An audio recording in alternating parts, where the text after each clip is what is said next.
Okay, now for all things technologically related in the year that is ending, let's turn to Danielle, the CEO and co-founder of College Node. Good to have you with us. Good to see you again, Dan. How are you?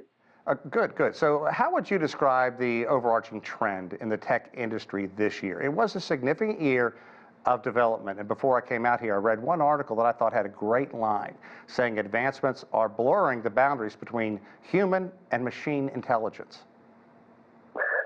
Yeah, well, 2004 has been a very exciting year. A lot of technologies are developing very, very quickly. So we have breakthroughs in the CRISPR technology area. We have breakthroughs in green tech area. We have higher caliber solar panels.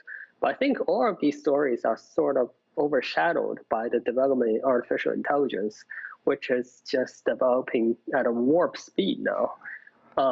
And I think that is probably the biggest story of 2024, how AI is taking over a lot of the human jobs and how AI is getting better and better. Yeah, I think a lot of people would like that Star Trek reference you threw in there too, of warp speed. So how did artificial intelligence evolve so rapidly in 2024? And what were some of the most groundbreaking applications?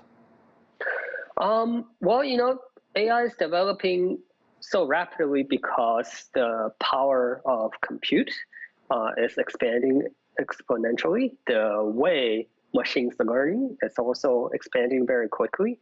The way that machine gather data and synthesize data within different nodes are also advancing. So what you have is AI that's advancing from sort of like a middle school kid to a college kid by now.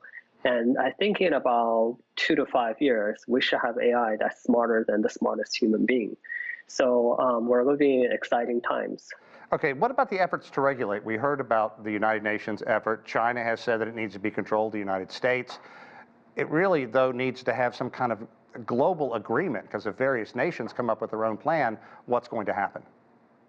You know what? No amount of agreement or regulation can stop AI, because right now, the AI code, Llama 3, are dumped on the internet. So anyone with computer science training can take these code and basically retrofit it as they see needed. So you can have fancy agreement between nations. I highly doubt it's going to be reached. You can have governments that don't do this, but you cannot stop people from tweaking the code because all the code are public right now. Interesting. Okay, let's talk about some of the key 5G developments this year as well. So one of the more exciting 5G development I've seen is the development of the private 5G network. So the cost of implementing 5G has dropped enough that many large factories or production centers are now able to implement their own private 5G, which exponentially increase the efficiency of the machines. A lot of applications which cannot be done before under 4G, some of the robotic manufacturing, you have to have 5G to guarantee the safety of the workers that's working alongside robot.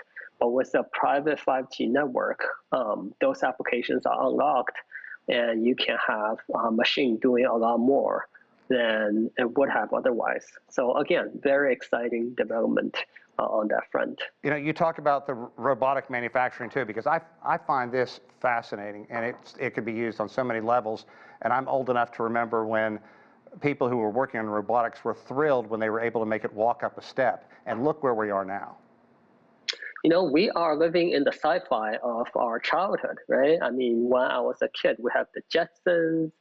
Just look at the sci-fi movies. And one of the primary fear of many of the dystopian sci-fi movies is that the machine will get smarter than us, the machine will take away jobs, and eventually the machine will replace us. And I think all of that are going to happen in the next 10 years. Wow. And I think human society might not be psychologically ready to live in this future yet. Wow, that's a little scary. It really is. Okay, let's talk about big tech giants, Apple, Google, Microsoft, and Amazon, because right now they're in kind of a struggle, like a Goliath versus Goliath. So which has the upper hand right now? And overall, how would you rate the kind of competition and the kind of year that these companies had?